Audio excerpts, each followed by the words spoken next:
অনেক স্বামীরা স্ত্রীকে মানুষই মনে করে না, কাজের বুয়া মনে করে, কোনো পরামর্শ নেয় না, পাত্তা দেয় না, বলে তুমি কি জানো।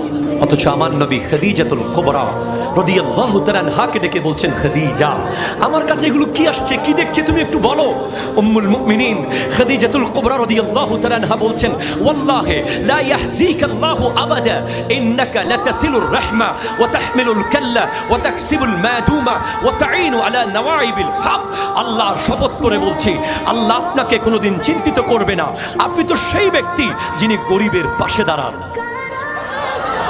যিনি অসহায়ের সহায় হয়ে যান, যিনি বিধ্বস্ত আরবকে হিলফুল ফুজুল সংগঠন করে আজ এই পর্যন্ত তুলে এনেছেন, যিনি যার কাছে বড় উম্মত ছোট উম্মত, যার কাছে গরিব উম্মত পয়সাওয়ালা উম্মত নাই, যার কাছে সমস্ত উম্মত সমান, যিনি বলে গেছেন 1450 বছর আগে, তুবা লিমান রানি ওয়া আমানা বি ওয়া তুবা সাবআ মাররাতিন লিমান লাম ইয়ারাউনি ওয়া আমানা বি। যারা আমি নবীকে দেখে দেখে ঈমান এনেছে তাদেরকে একবার